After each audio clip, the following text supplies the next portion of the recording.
So let's talk about astrology from the perspective of somebody who's studied it and practiced it for 42 years. We all know that the definition of astrology is star language. It's actually a language that you can assimilate and appreciate, and it's a study of symbols and cycles. It's about what's innate in us and what's going to grow in us. It's really not something that's supposed to predict our future, and the chart is only one dimension of it. I think the most important part of astrology is the dialogue you have with the client, not with the paper. So I encourage all of you to memorize as much as you can and then talk to people and ask them questions to see what's true and where they are, because we're all polyhedrons. This is the thing you have to remember. We're many-sided vessels, and as we grow and change and develop in cyclic intervals that are predetermined astrologically, we're going to develop new aspects to ourselves. And one of the things that Jung said that was so impressive to me, he said at age 35, when we enter that middle passage, we're going to re-encounter the lost self. And the parts of us that have been kind of hiding out, the unlived parts of us, the shadow parts, those parts are really young, and if we can integrate them and weave them into our way of being, it will give us an energy, a vitality that will make us ageless and will make us more human. Sounded good to me. I thought, let's get started, you know? So what we know is that both Jungian astrology, Jungian psychology and astrology deal with symbols. And symbols show up in our dreams. Life is our waking dream. And the events that happen to us are always a message of something if we can just figure it out. Jung said in dreams, it's not important to figure it out, it's important to remember it, because just recalling the symbols allows them to move us in consciousness. And that's what we're looking for. So what we know is that the transformation of ourselves through consciousness is what astrology and Jungian psychology have in common. We know that both are empirically based, which is why you can't test astrology or Jungian psychology in some kind of major study. You just have to look at the result of it. If it's true, it's going to stay. I always say astrology is that thing that would not die. You know, if you believe the myth that shepherds out in the field looked up and got pictures of the heavens and then they figured out people, I could sell you the Brooklyn Bridge. I don't think that's how it happened. But whatever the reason that astrology is alive and well in this world is because it is viable, and it is a wonderful tool for self-examination and self-preparation and understanding the cycles. We know that in Jung's model, 35 to 45 is the middle passage. Those of you that know astrology know that that means Saturn, Jupiter, Uranus, Neptune, and Saturn. For 10 years, you're like, socked it to you. It's just like, it's like a never-ending cycle of change and redevelopment and 2 steps forward and 1 back, and it's just about becoming who you were meant to be. So what we know is that astrological truth is the same thing. Every 12 years, we get a Jupiter cycle. We grow whether we want to or not. We have opportunities, probably something we don't deserve. We also know there's something called the 7-year itch. We heard about it in folk medicine. Guess what? That's Saturn. So what I always tell people is in year 6, if you're smart, when you get a mini growth cycle, you'll look at what is needing to be attended to, do it then, and then it will be smoother in the 7th year. That is a really good trick if you can do it. We also know that people are drawn to astrology for different reasons. Sometimes just out of curiosity, sometimes because they have a problem, sometimes because they have a synchronistic event and they go, there's something happening that I can't see, I have to figure it out. We also know that even the poet Rumi in the 14th century said, work twice as hard in the invisible world as the visible. Because we know life is an inside job. You change from the inside out. You're born from the inside out. You cannot apply externals to the process of growth and change. You must work within.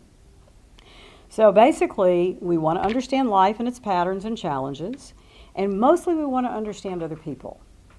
So one of the concepts that we have to understand is that human beings are going to bring resonance to us or dissonance. If they bring resonance, we're probably on the same frequency, and for those who understand astrology, it means that we have planets that are in harmony or in the same element. When we get dissonance, we're trying to integrate the tension of what's misunderstood or unknown or perhaps been problematic in our lives. I used to teach a class called In and Out of the Shadowland with Your Archetypes in a Bag. And that really is how I see the shadow. The shadow is our master teacher. It's what we cannot understand. It's what may have been present in the early part of our life in the form of parents who didn't see us, who didn't mirror us, who couldn't understand us. And so we made a decision that was not good for us. And of course, one of the big opportunities in understanding consciousness is there's no such thing as good and bad. That dual mind goes away. It's both good and bad and an opportunity. So it's a three-way street. So we know that understanding the concepts in astrology are mirrored in Jungian psychology. The major similarity, I think, is the elements. Those of us who've studied astrology know that we have planets in either fire, air, earth, or water. The correspondence in Jungian psychology is fire is intuition, air is thinking, earth is sensation, water is feeling. If you have planets in the bottom of your chart, you're more likely to be an introvert. If you have problems in the top of your chart, you're more likely to be an extrovert. If you have problems in the left of your chart, you have a strong ego formation. If you have planets in the right of your chart, you're more likely to be selfless. So these introvert, extrovert, sensing, feeling, thinking type are really part of Jung's psychological types that became the Myers-Briggs 16 personality factor inventory, which is now taught by all the business schools. So what we understand, of course, is that his understanding, Jung's understanding of the invisible world and the symbolic world brought him to give great importance to translating astrology into some kind of terminology that people could accept. So he's really kind of a big assistant of the astrological, only most of his life in secret. So I think it's important for us to look at the fact that Jung gave us the gift of traveling all over the world and looking at art. And he said the same symbols appear in every culture. And so if they're universal, it means there's something operating outside of our understanding that we share, which is the same principle that astrology operates from. We also know that astrology is God's heavenly alphabet, and it gives us clues into the divine order of the universe that's helping us reshape our inner and outer lives as time passes and the seasons change. We also know with the knowledge of astrology, we can end the duality of good-bad thinking, and we will encompass an understanding of more than our narcissistic belief that everyone is like us or should be. So it leads to acceptance of life, it reduces the struggle of life, and it allows us to know more about ourselves as we grow and develop. If you have had an experience with a person who is bringing you a life lesson through your shadow, be glad you can't understand them. It would mean you're like that. Some people say, oh, you are like that and that's why you can't understand it. I would tell you the opposite. If somebody comes into your life and behaves in a way that you can't understand, no, it's because you are not like that. And probably someone who was of that nature was early in your life painful to you or confusing to you, and you don't understand it. So I think it's real important to understand that some things are just mysterious. And that's what Jung said to us. He also said that the nature of life is to grow into a fuller adulthood, which is the first person really that talked about that. So I think it's important when we're looking at our nature and our world to know that everything's possible and everything changes. Nothing is permanent, and many things, you can only understand them to a certain amount. When Jung practiced psychology, he found something that I think is pretty interesting, that when one person's moon was on the other person's ascendant, they had a lifelong connection. I see this in families, I see this in couples. It's one of the most sustainable connections that you have with people. So for those of you who do know your moon and your ascendant, don't be surprised if you find lots of long-term relationships, some challenging, some easy, with people who fit that formula. And when he was doing marital counseling, he always talked about the fact that when he saw the moon on the ascendant in couples, particularly if they both had it, he knew that they would find a way around their challenges and difficulties. So that's, I think, a very important thing to know.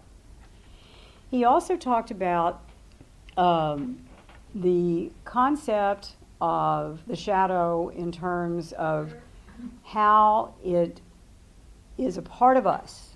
And in Jungian dream work, if you're female, every female in your dream body is a part of your shadow because you are the personal self. Every female has an inner masculine and animus, a masculine component. And if you were going to use traditional old-time astrology, you'd say, well, we're the moon and the sun is our masculine. If you're a male, you'd say, okay, I'm my sun and the moon is my feminine. So at that point, you know something about your contrasexual image, looking astrologically. But he also said that when we're dealing with other people and we have that sense in our dream world of something that doesn't look like us or act like us driving our car, the shadow is ambushing and sabotaging us, and we have to regain some kind of management and understanding of it. So one of the things he gave us is a way to kind of track our progress in our dream world, which I think is extremely important. Anytime you have a dream in which a part of the female energy, if you're female, is a helpful energy to you, you know that your shadow is managed. And what I would tell you is, if you know the components of your shadow function, you can do a really good job of making sure that you avoid it wherever possible. But guess what? It always comes to work. And if you have children, your children always marry it. And if they don't marry it, guess what? They have the children, your grandchildren, that are your shadow. So it's always going to be woven into your life. So you can't just erase it. You have to find a way to deal with it and to play with it and to be lighthearted with it. And what I always say to people is, the shadow is the trickster archetype. And you have to trick the trickster. And one of the ways you do that is by understanding the nature of what you are not so that you can find a way to play with it. I personally believe it's a really good idea to find people who represent your shadow to make peace with so they can coach you. Because if you know that there's 12 signs, 12 archetypes, if you know that the possibilities for self-development and self-expression are limitless, then the theory of multiple intelligences that Howard Gardner has given us makes us understand that we're not going to have all 8 equally. And if we have 6 good, strong intelligences, which I'll tell you what they are, then we need to find people who have the 2 or 3 we don't have and collaborate. Howard Gardner is at Harvard, and he wrote the theories of multiple intelligence. And he said the first intelligence is language. It's more often seen in females because we have a brain that talks to each other. The second intelligence is math. It's more often seen in males. Why? We don't know. The third intelligence that he listed is spatial. It's more often seen developed in males, partly because they play more actively, partly because perhaps it's neurological. The fourth intelligence is movement. It's equal. The fifth is music. It's equal. And then there's interpersonal and intrapersonal. They're not the same. One is knowledge of the self, and the other is knowledge of how to deal with others. It's the one I did not know, which is why I became an astrologer. And then the third one is nature. And if you are drawn to nature and you feel a connection to nature, that is an actual intelligence. And so what I would suggest to you is, if you look at these 2 worlds of astrology and psychology, they're really trying to teach us the same things: how to be in the world, how to understand the world, how to be with other people, how to have an understanding and acceptance of cycles, and to grow with the flow of our life instead of to obstruct the flow.